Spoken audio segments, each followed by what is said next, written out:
ജോസ് ഉണ്ടോ? ജോസ്, ജോസ് എങ്ങോട്ട് ഇറങ്ങി? ഞാൻ ഡ്യൂട്ടിയിലാണ്. എടാ, എനിക്ക് ട്രാൻസ്ഫർ ഓർഡർ. കൺഗ്രാറ്റുലേഷൻ. എനിക്കിപ്പോ അത് വേണ്ട. വേണ്ടേ? വേണ്ട. വേണ്ടാന്നോ? വേണ്ട മാഡം. ഒന്ന് ഡിവിഷണൽ ഓഫീസിലേക്ക് വിളിച്ച് എന്തെങ്കിലും പറഞ്ഞ് എങ്ങനെയെങ്കിലും ഈ ട്രാൻസ്ഫർ ഒന്ന് ക്യാൻസൽ ചെയ്യുക. അല്ലെങ്കിൽ ഞാൻ നാളെ പോത്തന്നൂർ പോയി ജോയിൻ ചെയ്യണം. What is wrong with you? ഇവിടെ മടുത്തു.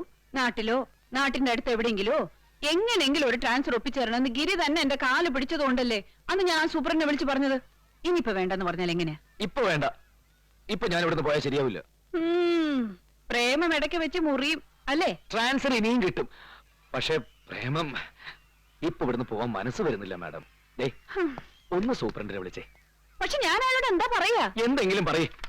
ഒന്നുമില്ലെങ്കിലും മാഡത്തിന് പിറക്കാതെ പോയ മകനല്ലേ ഞാൻ. പണ്ട് മഹാരാജ് കോളേജിൽ വെച്ച് എന്റെ അച്ഛനും മാഡവും തമ്മിൽ കത്ത് കൊടുത്ത കാര്യം. പറഞ്ഞു പറഞ്ഞു ഒരുമാതിരി. എന്താ ഇപ്പൊ പെട്ടെന്ന് ട്രാൻസ്ഫർ വേണ്ടാന്ന് തോന്നാൻ കാരണം? നാടിനടുത്ത് കിട്ടിയിട്ട് ഇനി പുതിയൊരു സ്ഥലത്ത് പുതിയ ചുറ്റുപാടില് അവിടെ ചെന്നാൽ ഇങ്ങനെയൊക്കെ തന്നെ ജീവിതം. ഇവിടെ ആവുമ്പോ പവിയേട്ടനുണ്ട്, ഉമേച്ചിയുണ്ട്, കുമ്മാട്ടിയുണ്ട്, ജോസ് ഉണ്ട്. അതെന്താ മീനാക്ഷിയുടെ പേര് പറയാത്ത നീ? മീനാക്ഷി ഉണ്ട്, ഉണ്ടല്ലോ. ഇറങ്ങടാ അങ്ങോട്ട്. എടാ ഇറങ്ങാൻ.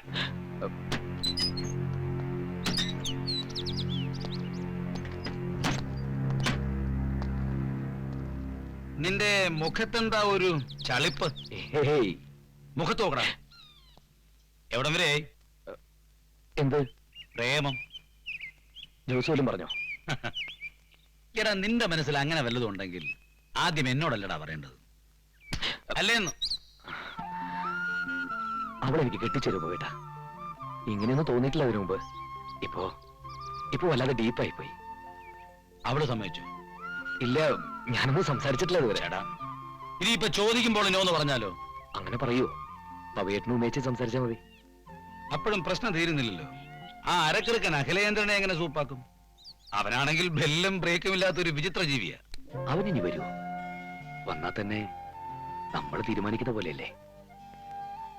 അല്ലെങ്കിൽ തന്നെ അഖിലേന്ദ്രനെ പോലെയാണോ ഞാൻ? അവളെ പൊന്നുപോലെ നോക്കിക്കോളാം. അവന്റെ മനസ്സിൽ അങ്ങനൊരു മോഹമുണ്ടെന്ന് ഞാൻ വെറുതെ ഊഹിച്ചത്. പെട്ടെന്ന് എന്റെ ചോദ്യം കേൾക്കുമ്പോ അവനൊന്ന് പരുങ്ങുമെന്ന് വിചാരിച്ചു.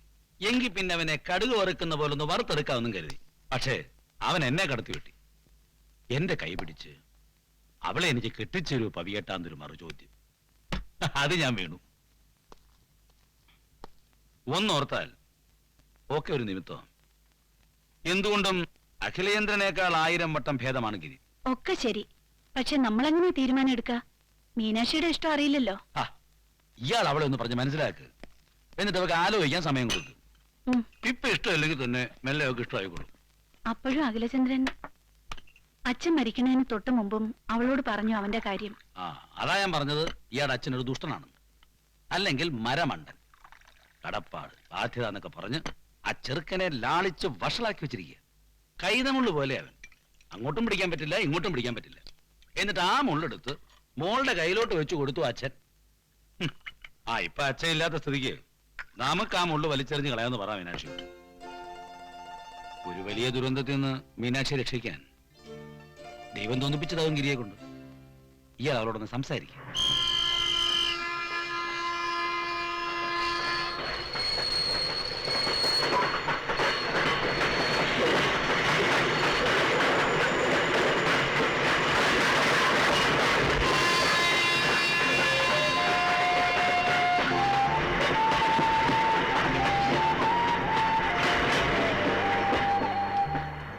വൈകിയോ? ഇനി 12:30 ഉള്ളൂ ട്രെയിൻ. ഫോണില്ല. ഗിരിക്ക് പ്രേമമാണോ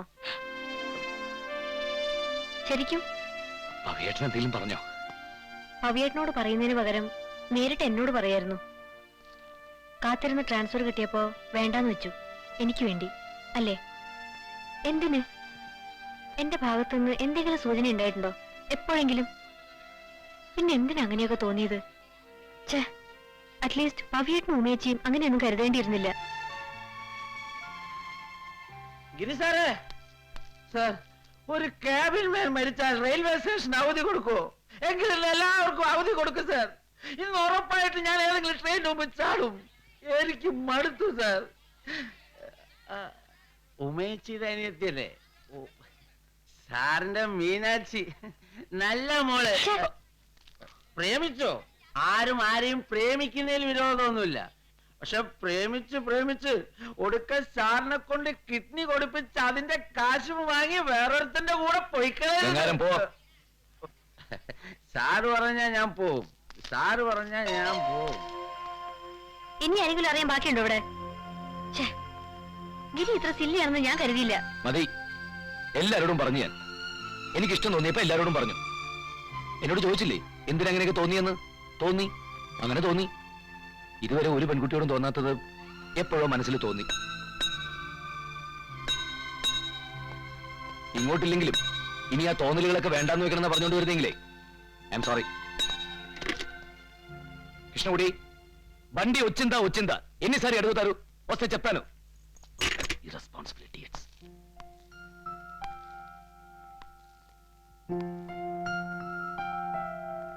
ഉമേച്ചി പറഞ്ഞു എന്നോട് ആലോചിക്കാൻ, ആലോചിച്ചൊരു തീരുമാനം എടുക്കാൻ. എന്താ തീരുമാനിക്കേണ്ടതെന്ന് എനിക്കറിയില്ല. എനിക്ക് ഇഷ്ടമാണ് ഗിരിയെ കാണുന്നത് ഇഷ്ടമാണ്, ഗിരിയോട് സംസാരിക്കുന്നത് ഇഷ്ടമാണ്, ഗിരിയുടെ പാട്ട് ഇഷ്ടമാണ്. പക്ഷെ അതൊന്നും ഗിരി ആഗ്രഹിക്കുന്ന രീതിയിലല്ല. നമുക്ക് ഇതും ഒരു തമാശയാക്കല്ലേ? ഗിരിയുടെ തോന്നലും ഞാൻ ഈ ചൂടായതും ഒക്കെ. ഇല്ലെങ്കിൽ എനിക്കിനി ഗിരിയെ ഫേസ് ചെയ്യാൻ ബുദ്ധിമുട്ടാവും. ഗിരിക്ക് എന്നെയും. വേണ്ട.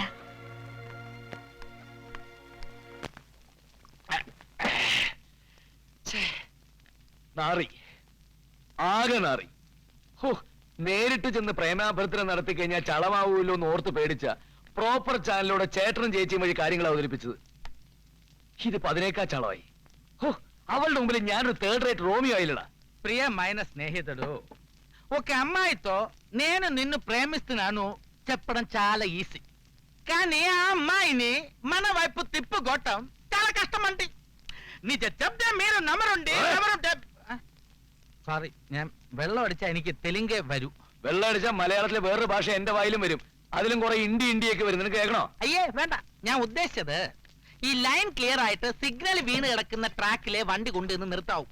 ഇതിപ്പോ 110 കമ്പാർട്ട്മെന്റ് ഉള്ള ഗുഡ്സ് ട്രെയിൻ ക്രോസിംഗിന് കിടക്കല്ലേ. മനസ്സിലായില്ല അല്ലേ? മനസ്സിലാവണമെങ്കിൽ അല്പ ബുദ്ധി വേണം. അത് പണ്ടേ ഇല്ലല്ലോ. മീര് സ്റ്റുഡന്റ്.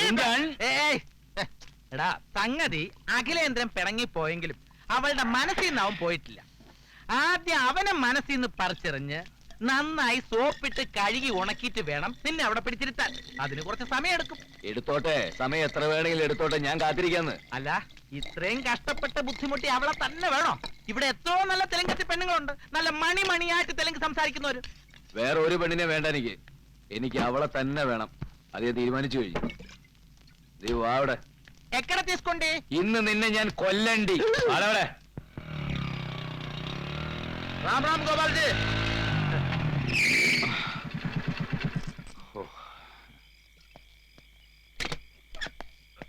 നീ എങ്ങോട്ടേക്കാ? ഞാൻ കൂടെ വരാം. ഇത് ഓഫീസേഴ്സ് ക്ലബ്ബാ, മാന്യന്മാർക്ക് മാത്രം ഉള്ളതാ. എന്നാ ഞാൻ ഇവിടെ വന്നോളാം. ലേശഞ്ഞു കൊണ്ടുവാ. തടുപ്പത്ത് അടിച്ച പെരുപ്പ് മുഴുവൻ പോയി. ഓഫീസേഴ്സ് ക്ലബ്ബാ, മാറ്റി വെച്ചോ. പവിത്രൻ സാബ് കോ ദേഖ്നെ.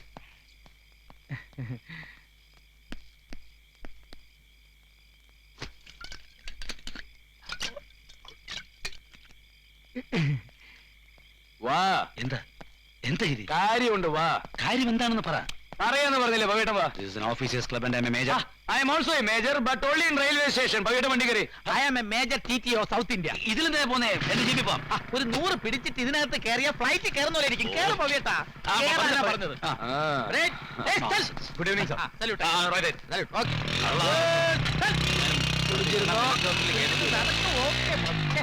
ഗിരി കളിക്കല്ലേ? കിട്ടിയും പുതിയ ടയറാ. സോറിയേ. ധൈര്യം എനിക്ക്. എന്ത് ഭ്രാന്താ കാണിക്കുന്നേ? കാര്യമുണ്ട് ചേട്ടാ. വാ.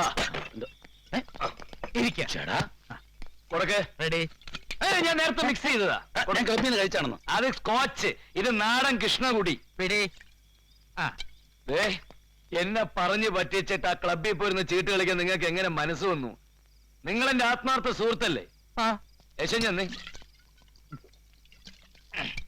പിടി. ഇത് ഞാൻ ആളുകളുടെ മുഖത്ത് എങ്ങനെ നോക്കും? ആകെ കൊളാക്കിയില്ലേ? 6 അടി ഉയരത്തിലുള്ള ഒരു ഒത്ത പുരുഷനാണ് ഞാൻ. എനിക്ക് എന്താ ഒരു കുറവ്?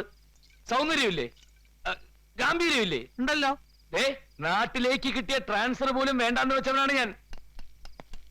ഹലോ, ഇവിടെ നോക്കി. എന്നിട്ട് നിങ്ങളുടെ ഭാര്യയുടെ അനിയത്തി എന്താ പറഞ്ഞത്? എന്നെ കാണുന്നത് ഇഷ്ടമാ, എന്റെ സംസാരം ഇഷ്ടമാ, എന്റെ പാട്ട് ഇഷ്ടമാ, പക്ഷെ എന്നെ മാത്രം ഇഷ്ടമല്ല. അത് എവിടുത്തെ ന്യായമെന്ന് പറഞ്ഞു പറയാ. 110 കമ്പാർട്ട്മെന്റുള്ള ഗുഡ്സ് ട്രെയിൻ ക്രോസിംഗിന് കിടക്കുമ്പോ പഴികാരു പാവിയേട്ടാ, നിങ്ങൾ തന്നെയല്ലേ പറഞ്ഞത് അവന് വട്ടാണെന്ന്? അങ്ങനെ ഒരു വട്ടന് വേണ്ടി മീനാക്ഷി അവളുടെ ജീവിതം നശിപ്പിക്കണോ? നിങ്ങൾ അവളുടെ ഒരേ ഒരു ചേച്ചിയുടെ ഒരേ ഒരു ഭർത്താവല്ലേ? നിങ്ങൾക്കൊരു ഉത്തരവാദിത്വം ഇല്ലേ? ഒരു പാവം പെണ്ണിന്റെ ജീവിതകാലം മുഴുവൻ കണ്ണീര് കുടിപ്പിക്കാൻ ഞാൻ സമ്മതിക്കില്ല. ഞാൻ അവളുടെ ആരും അല്ലെങ്കിലും. പവിയേട്ടാ, നിക്ക് മുഴുവൻ ഒറ്റയടിക്കങ്ങ് പറഞ്ഞാൽ ദഹിക്കുകയല്ല. ദൂരദർശന്റെ ന്യൂസ് പോലെ ഇനി ഒരിടവേളയ്ക്ക് ശേഷം. എന്റെ കയ്യിൽ ലൈസൻസ് ഉള്ളൊരു തോക്കുണ്ട്. അന്ന് നക്സലേറ്റുകാരുടെ അറ്റാക്ക് ഉണ്ടായപ്പോ സെൽഫ് പ്രൊട്ടക്ഷന് വേണ്ടി ഡിപ്പാർട്ട്മെന്റ് തന്നതാ. നമുക്ക് പോയി അവനെ തട്ടിക്കളഞ്ഞാലോ? അഡ്രസ് തരാം, നീ ഒറ്റയ്ക്ക് വെക്കുന്നിട്ട് വാ. അല്ലെങ്കിൽ വേണ്ട, അവൻ വരട്ടെ, നമുക്ക് കാത്തിരിക്കാം. പക്ഷെ എത്ര നാള്? ഒരു കണക്ക് വേണ്ടേ? ഒരു കാര്യം ചെയ്യാം, ഒരു 3 മാസം, അല്ലെങ്കിൽ പോട്ടെ മാക്സിമം ഒരു 6 മാസം. അതിനിടയ്ക്ക് എപ്പവൻ വന്നാലും എനിക്ക് വിഷമമില്ല. ഞാൻ സാക്രിഫൈസ് ചെയ്യാം. മീനാക്ഷി ഞാൻ മറന്നോളാം. പക്ഷെ 6 മാസം കഴിഞ്ഞ് അവൻ വന്നാലും ഇല്ലെങ്കിലും മീനാക്ഷി എന്നെ സ്നേഹിക്കണം. നിങ്ങൾ അവളെ എനിക്ക് കെട്ടിച്ചേരണം. സമ്മതിച്ചോ ചേട്ടാ, പ്ലീസ് സമ്മതിച്ചോ. ഇതെന്താ വസ്തു ഇടപാടാണോ? 6 മാസത്തെ കരാറൊക്കെ എഴുതാൻ അങ്ങനെ? അല്ല ജോസേ, സംഗതി കള്ളിന്റെ പുറത്താണെങ്കിലും ഇപ്പം നീ പറഞ്ഞ കാര്യമുണ്ട്. ഒരു പണി, നാളെ കള്ളിറങ്ങിയിട്ട് നീ തന്നെ അവളോടങ്ങ് സംസാരിക്കേ. എന്താ ഇത്?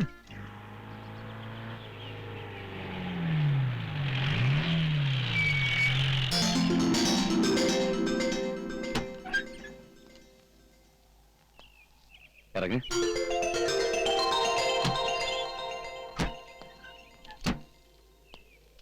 ഞാനൊരു സ്ഥിരം മദ്യപാനിയൊന്നും അല്ല കേട്ടോ. എന്നാലും ഇന്നലെ രാത്രി കുറെ കഴിച്ചിട്ട് പവിയേട്ടനോട് എന്തൊക്കെയോ പറഞ്ഞു. കള്ളിറങ്ങുമ്പോ അതൊക്കെ മീനാക്ഷിയോട് പറയാൻ പറഞ്ഞു പവിയേട്ടൻ.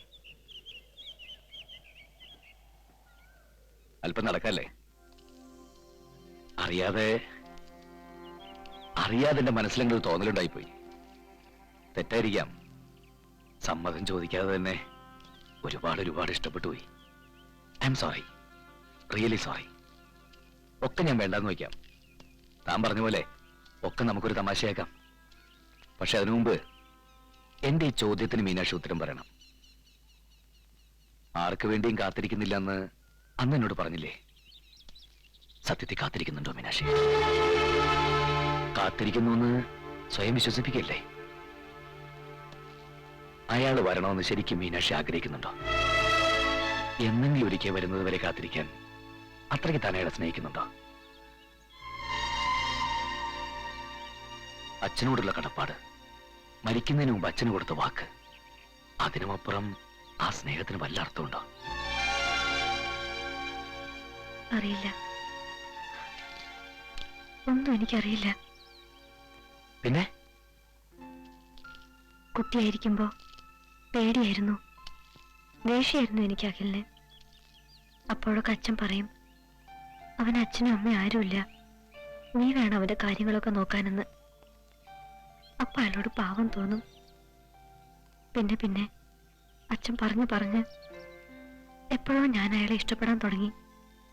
അഖിലിന്റെ എല്ലാ എക്സെൻട്രിസിറ്റീസും പിന്നെ ഞാൻ സഹിക്കാൻ തുടങ്ങി. എങ്കിൽ പിന്നെ ഈ ഒരു പ്രാവശ്യം കൂടി തനിക്ക് അയാളോട് ക്ഷമിച്ചൂടെ? ഇല്ല, ഇറ്റ് ഈസ് ടു മച്ച്. ഞാനല്ല, അയാളാണ് എല്ലാ കുഴപ്പം ഉണ്ടാക്കിയത്. ഈ ഒരു പ്രാവശ്യം ഞാൻ ക്ഷമിച്ചാ ഇനി എന്നും അയാളുടെ മുമ്പിൽ തോക്കേണ്ടി വരും എനിക്ക്. അതായത് തൊമ്മി അഴിയൂല, ചാണ്ടിയും മുറുകൂല. ഇനിയേ എന്റെ ചോദ്യത്തിന് തന്റെ ഉത്തരം ഞാൻ തന്നെ പറയട്ടെ. താൻ ആർക്ക് വേണ്ടിയും കാത്തിരിക്കുന്നില്ല. അയാള് വരണമെന്ന് ശരിക്കും താൻ ആഗ്രഹിക്കുന്നുമില്ല. എന്നെങ്കിലും അയാൾ വന്നാൽ തന്നെ അച്ഛന് കൊടുത്ത വാക്കിന്റെ പേരിൽ ഒരു കടം വീട്ടിൽ പോലെ താൻ അയാളെ സ്വീകരിച്ചേക്കും അല്ലേ?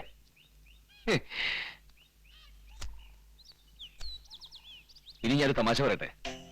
താൻ ഇവിടെ വന്നിട്ട് 6 മാസം കഴിഞ്ഞു. ഈ 6 മാസം അകല് വരികയുണ്ടായില്ല. ഒരു 6 മാസം കൂടി എങ്ങനെയൊക്കെ പോട്ടെ. എന്ന് വെച്ചാ 6 മാസം കൂടി താൻ അഖിലേന്ദ്രന് വേണ്ടി കാത്തിരിക്കുന്നു. കൃത്യമായിട്ട് പറഞ്ഞ ഇന്ന് ജനുവരി 10, ഫെബ്രുവരി, March, April, May, June, July. July 10. ഇതിനിടയ്ക്ക് എപ്പാവും വന്നാലും അച്ഛന് കൊടുത്ത വാക്ക് നാം പാലിച്ചോ? 6 മാസം തികയുന്ന ദിവസം ജൂലൈ 10 ഈ കൃഷ്ണകുടിയിൽ നിർത്തുന്ന അവസാനത്തെ ട്രെയിനിലും അയാൾ വന്നിട്ടില്ലെങ്കിൽ പിന്നെ അയാളെ മറന്നൂടെ? എന്നിട്ട് അന്ന് പറഞ്ഞ പോലെ എന്നെ കാണുന്നത് ഇഷ്ടമാണെങ്കിൽ, എന്നോട് സംസാരിക്കുന്ന ഇഷ്ടമാണെങ്കിൽ, എന്റെ പാട്ട് ഇഷ്ടമാണെങ്കിൽ എന്നെ ഇഷ്ടപ്പെട്ടുകൂടെ? ഞാൻ ആഗ്രഹിച്ച രീതിയിൽ ആലോചിച്ച് പറഞ്ഞാൽ മതി. കാത്തിരുന്നോളാം ഞാൻ.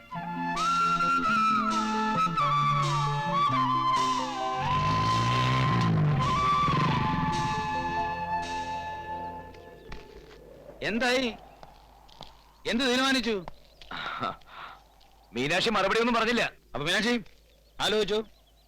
ആലോചിച്ച് ഇന്ന് തന്നെ ഒരു കത്ത് അഖിലേന്ദ്രൻ അയക്കേ. കാര്യങ്ങൾ അയാൾ അറിഞ്ഞിരിക്കണമല്ലോ.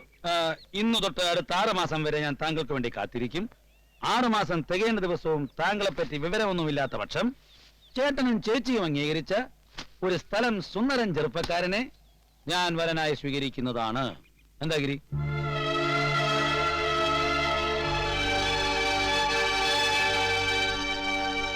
മീനാക്ഷി, ചില ആളുകളുടെ കാര്യത്തിൽ സ്വയം തീരുമാനിക്കുന്ന പോലെയാണ് ജീവിതം. മറ്റു ചിലരുടേത് ദൈവം തീരുമാനിക്കുന്ന പോലെ. നമ്മള് സ്വയം തീരുമാനിച്ചില്ലെങ്കിൽ ദൈവം തീരുമാനിക്കുന്ന പോലെ നമുക്ക് ജീവിക്കേണ്ടി വരും. തന്റെ കാര്യം അത് ദൈവം തീരുമാനിക്കും.